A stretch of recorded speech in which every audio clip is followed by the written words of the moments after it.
Okay, hai Assalamualaikum. Untuk hari ni, saya nak cerita dekat hampa tentang satu lagi kisah yang agak seram kerana cerita ni adalah berkenaan dengan pocong ataupun hantu gula-gula, dan cerita ni terjadi pada seorang gadis yang bolehlah kita namakan dia Azura. Okay. Azura ni dia berasal daripada sebuah pekan yang taklah sebesar bandak-bandak yang maju, dan dia dah pun habis belajar, dan jurusan yang dia ambil tu buatkan dia lebih tertarik dengan tawaran gaji di bandar besar itu Kuala Lumpur. Kalau dia nak kerja di kampung, gaji dia taklah sebanyak mana, dan mungkin juga dia takkan dapat kerja yang betul-betul sama dengan yang ambil. Okay, jadi dia putuskan untuk berhijrah ke Kuala Lumpur. Okay, hampa, di sana si Azura ni menyewa sebuah rumah yang agak selesa, bukan flat nampak, pasal puri, dan dia ni duduk sorang-sorang. Dia tak mau nak kongsi rumah dia tu dengan siapa-siapa ataupun orang lain, sebab dia tak percaya dekat orang, dan dia tak mau berkongsi dengan apa-apa benda yang dia rasakan hak dia. Okay, ni macam kerek sikit lah, belagak. Untuk pengetahuan apa, memang kedudukan Pasir-Puri tu agak jauh daripada pusat bandar ni. Tapi kerana si Azura ni dia selesa dengan pemandangan, dan walaupun kat situ banyak foreigner ataupun warga asing, tapi mereka tak pernah buat masalah. Memanglah ada sesekali terdengar yang mereka bergaduh dengan sama-sama mereka, tapi apabila mereka jumpa dengan orang-orang lokal ataupun tempatan ni, mereka hormat. Jadi tak pernah terjadi masalah dekat situ, dan si Azura ni stay dekat situ sebab kemudahan transport yang ada dekat situ memudahkan dia untuk nak pergi kerja. Memanglah ada juga mak dia suarakan kat dia dulu supaya dia cari kawan untuk menyewa bersama dengan dia, tapi dia kata dia tak suka dan dia nak sendiri. Senang dia nak makan ke, dia nak tergolek depan TV ke, dia nak bersantai ke dalam rumah tu, tak ada siapa-siapa yang mengganggu, dan dia tak suka orang yang suka atuk-atuk hidup dia. Jadi dia kata kat mak dia biar dia hidup sendiri. Mak dia pun tahu perangai anak dia macam mana, dan dia pun akurlah dengan keputusan yang Azura ni buat. Tapi hampa duduk kat mana sekalipun, hampa ni mesti pernah dengar akan desa-desu ataupun kabar angin tentang tempat tu. Okay, daripada dia mula duduk sampailah ke saat sekarang tu, lalu dah dia dengar cerita tentang makhluk halus ataupun gangguan yang berlaku di blok sebelah dan juga kawasan-kawasan sekitar Pasir-Puri depa ni. Dia tak ambil pusing dan tak ambil pot. Sebetulnya dia ni tak percaya pada benda-benda macam tu, sebab dia rasa macam kurafat ataupun fake. Dia macam mempersendakan lah kalau orang tu kata dia pernah nampak, dia macam seolah-olah kata dia tu buat-buat cerita lah. Bukanlah tak ada macam kes bunuh diri ataupun kes bergaduh dan sebagainya, tapi lebih banyak dia dengar akan cerita-cerita yang macam berunsurkan mistik, dan ada yang pernah terjumpa dengan kakak cantik. Ada juga yang kata dia pun pernah nampak macam hantu tinggi. Dan sejauh mana kebenaran dia pun tak tahu. Dia pun tak ambil pusing pasal apa cakap-cakap orang tu. Dan sampailah satu hari ni heboh akan kata ada segelintir orang ni yang dah nampak dekatan dengan lift.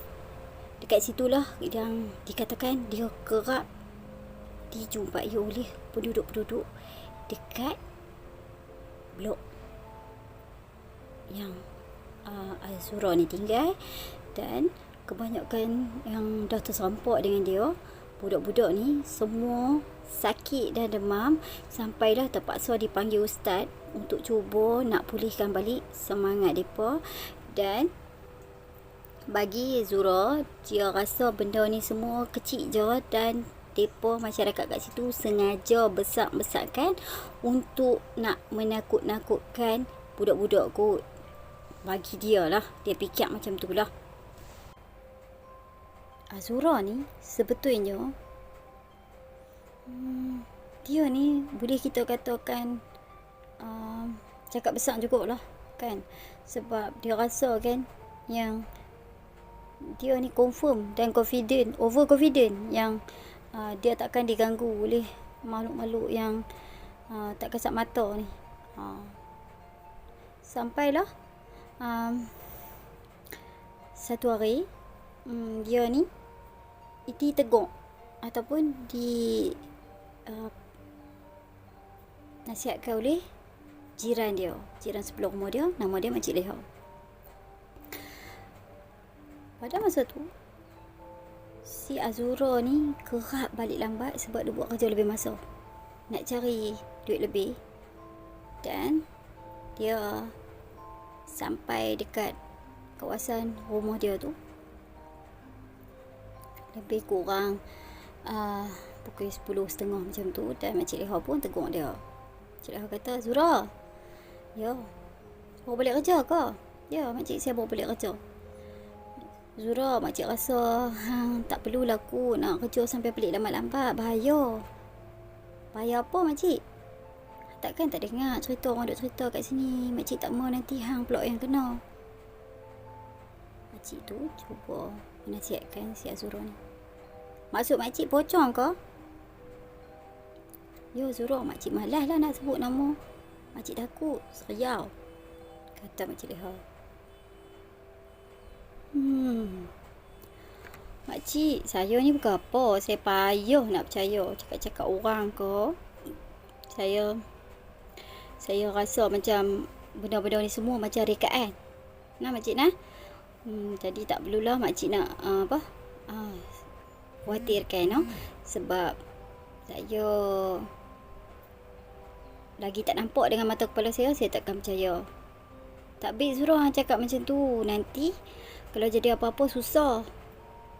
Tak apa makcik, tak apa. Saya memang macam ni dari saya. Nampak tak? Si Zura ni dengan acah-acah macam kerek gitu, mana-mana rancak berdosa, dia duk kata dia takkan diganggu oleh pocong tu. Sambil gelak-gelak kan, dia masuk dalam rumah, dia duk kata nak nasihatkan aku. Dia kata dah hati dia dah.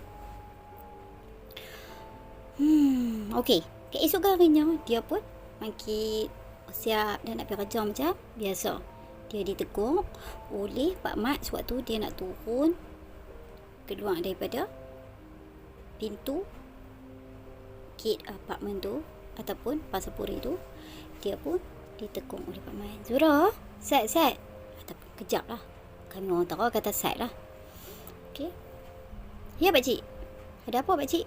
Zura, pakcik perhati hang ni kerap sangat duk balik lambat. Hang tak takut ke? Sebab hang balik lambat sangat, pakcik risau nanti takutlah hang terserempak dengan si berbungkus tu.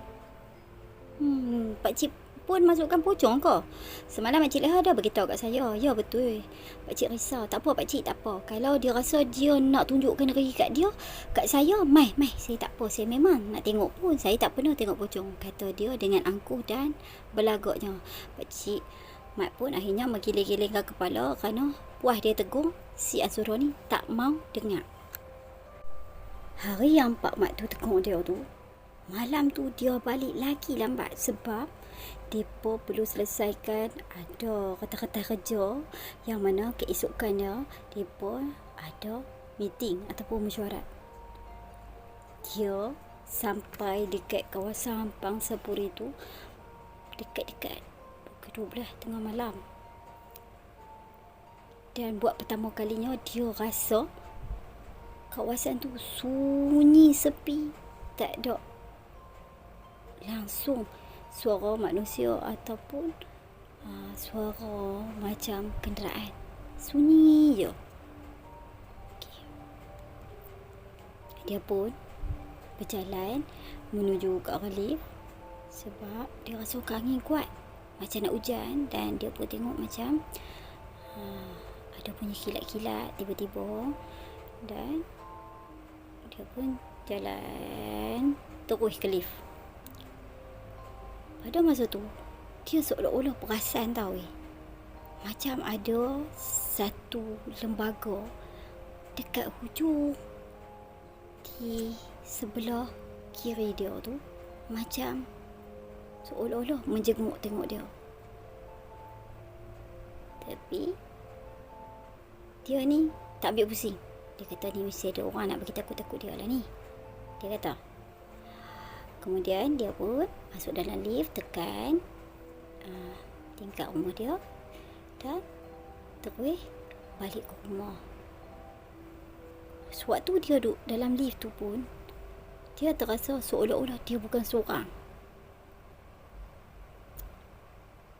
Tapi kerana keegoan dia ni dan ketidaktakut dia kan, ketidaktakut tu, jadi dia tak entang dengan apa-apa pun, menyebabkan dia kering lah.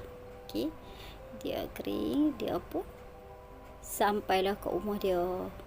Dia buka lah pintu dan masuk ke dalam rumah dia. Kemudian dia pun rehatkan diri dia sekejap. Okay apa? Lepas je dia mandi, lepas tu dia bersihkan diri dia, dia pun rasa lapar. Sambil dia pegang-pegang perut dia ni, dia pun pergi kat dapur, masaklah Maggi. Waktu dia duduk tengah masak-masak ni, dia buka tingkap sambil menikmati angin malam tu. Dan dia rasa macam sunyi sangat malam ni. Selalu ada juga macam dengar macam suara-suara lah, macam kenderaan ke apa-apa. Tapi malam tu sunyi sangat. Dan ni buatkan dia rasa macam pelik. Tapi oleh kerana dia lapar, dia pun malas nak fikir panjang. Dia pun makan. Lepas tu dia kemas apa yang patut. Dan dia pun cubalah nak lelapkan mata dia sebab esok dia nak makan awal. Masa tu dah dekat pukul 1 lebih. Tapi apa? Dalam keadaan yang rasa berangin tadi tu, waktu dia nak tidur, terasa sangat panas. Dia ni pusing kanan, pusing kiri, tergolek sana, tergolek sini. Tapi mata dia ni tak mau pejam. Mulalah dia bising lah. Dia kata, aduh, dah lah esok nak kena bangun awal. Masa ni lah dia tak mau nak lena. Dia seolah-olah marah dengan diri dia sendiri lah. Dia kata, kenapa lah tak mau lena pula ni? Dia kata. Lepas tu dia kata, mungkin kot nak hujan kot. Sebab itulah hangat berbahang kan. Jadi dia pun ambil novel yang ada atas meja kat tepi katil dia tu dan cubalah baca untuk hilangkan boring dia sambil tunggu mata dia tu mengantuk. Memang betul. Tak lama lepas dia dah baca tu, dalam sejam macam tu, dia pun terlelap. Kalik kot lelap. Sampailah dia terdengar bunyi ketukan di pintu bilik dia. Dia mula-mula dengar macam ketukan lah. Dia macam ketuk lagi, ketuk dan ketuk. Kemudian dia buka mata. Dia angkat buku yang ada atas muka dia tu. Bunyi apa duk bunyi ni? Ketuk-ketuk malam-malam ni. Nak pagi dah. Kira rumah jiran kot. Tumbuk sambal ke, nak masak pagi-pagi ke. Dia fikir macam tu. Apabila dia cuba nak lena balik, bunyi tu berbunyi lagi. Dan apabila dia cuba betul-betul dengar, dan ternyata bunyi tu datang daripada pintu bilik dia. Rasa pelik lah. Takkan ada tikui kot. Tapi kalau tikui takkan bunyi dia sekuat tu. Selama ni tak pernah jumpa tikui dalam rumah dia. Dan dia pun bangun, terus ke pintu bilik dia. Dia pusingkan tombol dan tarik pintu. Alangkah terkejutnya dia. Betul-betul depan pintu bilik dia tu berdirinya si pocong ni dalam keadaan rupa parah yang amat hodoh. Kain dia ni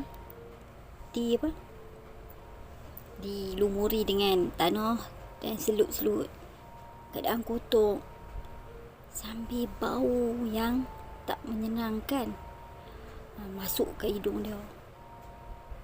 Si Zura ni dia macam tergamam. Dia tak bergerak, tak boleh nak bergerak. Sambil mata dia tepat memandang ke arah pocong yang sedang berdiri dekat pintu bilik dia tu. Gambar. Dalam keadaan dia ni macam nervous tau. Nervous, tak boleh nak fikir. Lepas tu kaki dia ni seolah-olah keras kat situ. Mulut dia pula tak boleh nak baca ayat-ayat suci Quran. Sumpah, barulah dia tahu betapa betulnya cakap orang dan menyesalnya dia sebab selalu duk mencabar-cabar. Benda tu seakan-akan suruh main kat dia. Dan pada hari tu si pocong ni betul-betul dah tunjukkan diri dia pada si Azura ni. Okey. Dia pun cuba juga nak baca, cuba juga. Tapi si pocong ni masih menatap ke arah dia dengan pandangan yang amat menyeramkan. Dan apabila dia cuba lagi dan cuba, barulah dia baca tapi dalam keadaan lintang pukang. Ayat-ayat Quran dia tu semuanya terbalik ke. Dia sampai tak tahu. Padahal sebelum ni tak pernah ada masalah kalau takat nak baca ayat 30 ataupun apa. Yasin. Tapi tak boleh. Dia hampir-hampir menangis apabila fikirkan apalah nak jadi lepas ni kalau si pocong ni masih cukup kat situ dan dia tak dapat nak buat apa-apa untuk nak selamatkan diri dia. Dia beristighfar dalam hati dan tiba-tiba kedengaran bunyi azan subuh. Waktu tu lah si pocong ni tiba-tiba macam lenyap daripada depan dia dan serentak dengan tu lah baru dia dapat tarik nafas yang panjang dan dia terus menuju ke pintu, bukakan pintu dan terus pergi rumah Mak Leha. Dia pun dengan tergesa-gesa ketuk pintu rumah Mak Leha. Mak Leha, Assalamualaikum Mak Leha. Dia ketuk. Ya, Sat. Dia kejar. Maksud dia kejar. Ataupun Sat lah. Itu Mak Leha ni pun mai buka pintu. Ya. Awak Zura, awak. Dia pun tergesa-gesa buka. Terus dia terapa dan peluk Mak Leha ni sambil menangis. Mak Leha, saya menyesal sangat. Saya menyesal. Mak Leha ni macam tak tahu ujung pangkai. Makcik tak faham. Cuba hang cerita kat makcik. Apa cerita? Dia pun ceritakan lah macam mana dia masak lepas dia balik kerja semalam tu, pagi tadi tu. Lepas tu dia masak, lepas tu dia cuba nak tidur tak boleh dan sampailah dia terjaga sebab dengar ketukan dekat pintu dia. Dan kemudian dia nampak si pocong ni ada dekat dalam rumah dia. Dia pun istighfar, astagfirullahalazim. Makcik pun tak sangka jadi macam ni Nuzura tu. Tak apa, buat masa sekarang ni duk rumah makcik dulu. Makcik tu kata. Dan Rob pun dengan ditemani oleh Makcik Leha ni masuklah rumah dia, ambil info untuk kod tempat kerja. Kata dia tak sihat dan tak dapat nak pergi kerja. Kemudian pada sebelah petang tu, Mak Leha ni pun terpaksa panggil ustaz yang dia kenal untuk nak tengok dalam rumah si Azura ni dan pagar dengan ayat-ayat suci Al-Quran. Dan ustaz ni pun kata lain kali dia nasihatkan jangan terlalu angkuh ataupun cakap besar, seolah-olah si Zura ni sengaja mencabar supaya makhluk tu datang dan tunjukkan diri dia.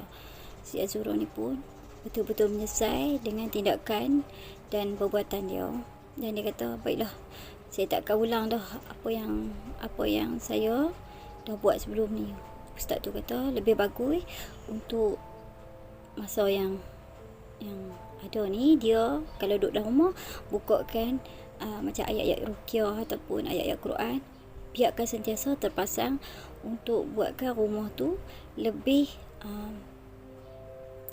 maksudnya situasi dalam rumah tu lebih sejuk ataupun tak menjadi tarikan untuk makhluk-makhluk lain selain daripada si pocong ni. Sebab apabila satu makhluk dah mula masuk dalam rumah kita, makhluk-makhluk yang lain pun akan tertarik. Okey hampa, bagi aku tak sepatutnya Azura ni dia bersikap macam belagak sangat ataupun ataupun keret. Okey, next time aku akan cerita lain pula. So harap hampa dapat klik like, subscribe dan juga komen. Okey hampa, bye. Assalamualaikum.